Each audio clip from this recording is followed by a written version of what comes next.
Ẹ̀yin èèyàn ilé ìwò lẹ ṣe ẹ káàbọ̀ sí Mashola Gist TV. Bí a ṣe gbọ́ ò wọ́n ní ìyá àwọn ìyá Ifá ìyá Onífá wọ́n ní ìyá Onífá sọ̀rọ̀ o wọ́n ní ọ̀rọ̀ tí ìyá Onífá dẹ̀ sọ ò ní wípé kí kábíyèsí kan má túra sílẹ̀ o wípé nítorí gbogbo nǹkan tó ṣẹlẹ̀ sí kábíyèsí wọ́n ní ó dá lórí ọ̀rọ̀ àwọn olórí yìí wípé kì í ṣe pé bóyá kábíyèsí wọn di ara tó wípé ṣùgbọ́n wípé àwọn olórí yìí ibi tí kábíyèsí rè pé àwọn fi wọ́n sí ibẹ̀ kọ́ ni wọ́n wà o wípé wọ́n ti sún ju ibi tí kábíyèsí fi wọ́n sí lọ allegedly nǹkan tá a gbọ́ nìyẹn o wọ́n ní kí kábíyèsí má túra sílẹ̀ o kán má fi ara sílẹ̀ rárá wípé nítorí gbogbo ọ̀nà ni wọ́n máa gbà gbogbo ọ̀nà ni wọ́n máa gbé láti make sure pé kábíyèsí àti Queen Naomi wọ́n pínyà wípé ṣùgbọ́n nítorí pé kábíyèsí wọ́n ti mọ gbogbo ìwà àwọn olórí yìí pátápátá wípé kò sí ọgbọ́n tí wọ́n lè dá wípé gbogbo ọ̀rọ̀ wọn wípé pátápátá àṣírí wọn máa tú ni wípé kí kábíyèsí kan di ara bí ọmọ ogun nítorí pé àwọn olórí wọn mú kékeré rárá ẹ̀yin èèyàn lé nǹkan tí a gbọ́ nìyẹn ẹ̀yin náà wo nǹkan tí àwọn olórí yìí ṣe lórí ọ̀rọ̀ Doyin èyí tí wọ́n sọ fún wa wípé kábíyèsí gba $180 million lọ́wọ́ ẹ̀ wípé torí wọ́n fẹ́ kí ó wá fẹ́ kábíyèsí ọlọ ìgbà tí mo gbọ́ gist yẹn mo kàn rẹ́rìn ni mo ní kò má sí nǹkan táwọn olórí yìí kò má sí tú tí wọ́n nípa gbogbo ayé ló ti mọ̀ pé àwọn olórí náà ṣe nǹkan yẹn gbogbo ayé ló ti mọ̀ ẹ̀yin náà wò bàbá wa ẹni ìtàn Ògúnwùsì Adéyẹyè monarch king mo wólẹ̀ forí adé ò kábíyèsí wọ́n wá lọ gba èèlò ní $180 million tí kábíyèsí ò ní èèlò ní 100 mi rò pé àwọn olórí gan mọ nǹkan tó ń ṣe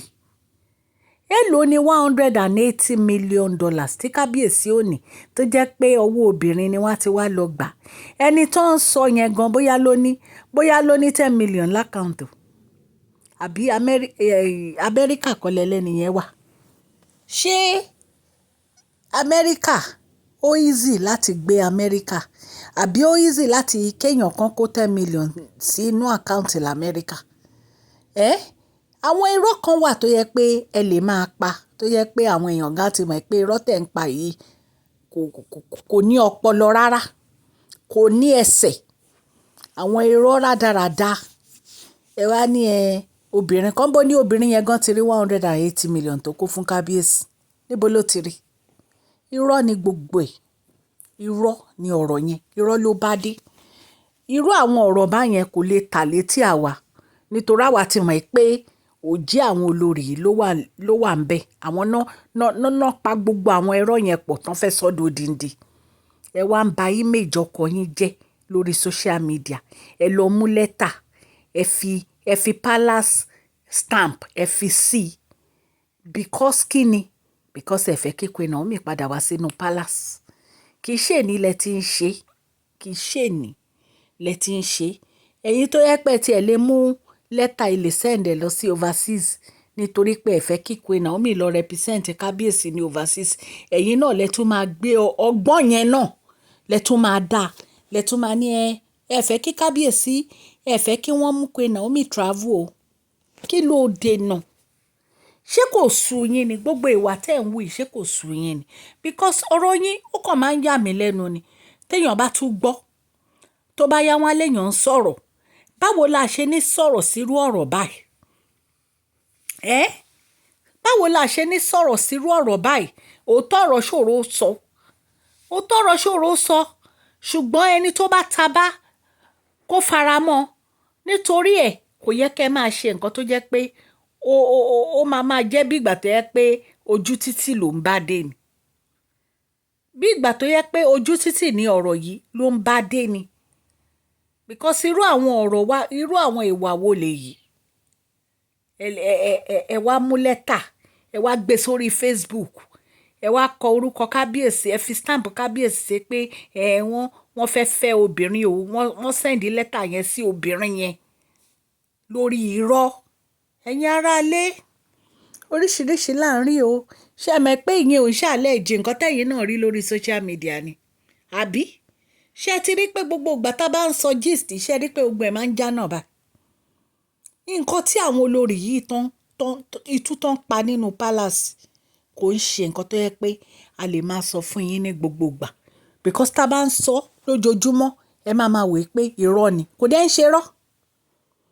so ẹ̀yin èèyàn ilé ẹ jẹ́ kí n kí gbogbo ẹ̀yin olólùfẹ́ mi ní ilé lóko àti lẹ́yìn odi wípé ẹ káàbọ̀ sí Mashola Gist TV. Gist TV ń kí yín Mashola Gist TV ń kí yín adúpẹ́ àtọpẹ́dá Mashola Gist TV ń kí yín Mashola Gist TV ń kí yín ó ní ẹ ṣé o lọ́wọ́ ọkùnrin lọ́wọ́ obìnrin lọ́wọ́ ọmọdé lọ́wọ́ àgbà lórí gbogbo bẹ́ẹ̀ ṣe ń comment ten like ten share àdúpẹ́ ní ọwọ́ gbogbo yín Mashola Gist TV ń kí yín ẹ̀yin olólùfẹ́ wa ẹ káàbọ̀ sí Mashola Gist TV ṣé àlàáfíà ni ẹwà gbogbo lè ń kọ́ orúkọ mi ni Mashola kò yí padà a máa ń sọ̀rọ̀ nípa celebrity gist royal gist politics àti gbogbo nǹkan tó ń ṣẹlẹ̀ ní agbègbè orílẹ̀-èdè bàbá wa ní ilẹ̀ Nàìjíríà a ń sọ̀rọ̀ nípa celebrity gist royal gist politics àti gbogbo nǹkan tó ń ṣẹlẹ̀ ní orílẹ̀-èdè wa ẹ̀yin èèyàn létẹ̀bà ti subscribe ẹ tẹ notification bell kẹ́ ẹ subscribe so that a bá ti post any gist ẹ máa rí à ń sọ Yorùbá lórí channel yìí nítorí pé a fẹ́ gbàgbé àṣà àti èdè wa ẹ̀yin èèyàn lé à ń ṣe advert lọ́lọ́kùn òjọ̀kan lórí channel yẹn kàn sí wa ní Mashola Gist TV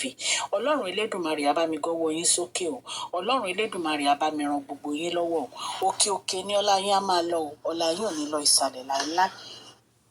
ẹ̀yin èèyàn lé ọ̀rọ̀ yìí ó lágbára o because ìyá Onifa ó wọ̀n kábíyèsí wípé kí kábíyèsí má túra sílẹ̀ o wípé kí kábíyèsí kan dúró bí ọmọ akin nítorí pé àwọn nǹkan míì ṣì ń bọ̀ tí àwọn olórí máa ṣe ó ní ṣùgbọ́n àṣírí wọn máa tú síta ni nǹkan tá a gbọ́ nìyẹn allegedly ta ni ká mú wá fún yín ẹ̀yin aráalé mo dúpẹ́ lọ́wọ́ gbogbo etí tó ń gbọ́ mi o mo dúpẹ́ lọ́wọ́ ọkùnrin mo dúpẹ́ lọ́wọ́ obìnrin mo dúpẹ́ lọ́wọ́ ọmọdé mo dúpẹ́ lọ́wọ́ àgbàlagbà gbogbo nǹkan tí ẹ bá dáwọ́lé a máa yọrí sí rere o ní agbára Ọlọ́run ẹ ní fi ọwọ́ gbé ọmọ sí o gbogbo bẹ́ẹ̀ ṣe ń tẹ subscribe tẹ̀ ń like tẹ̀ ń comment gbogbo ẹ̀ la rí àdúpẹ́ ní ọwọ́ yín Ọlọ́run á bá mi gbọ́wọ́ yín sókè o ẹ má gbàgbé kẹ́ fún fídíò yìí ní thumbs up o please share this video like and subscribe God bless you all.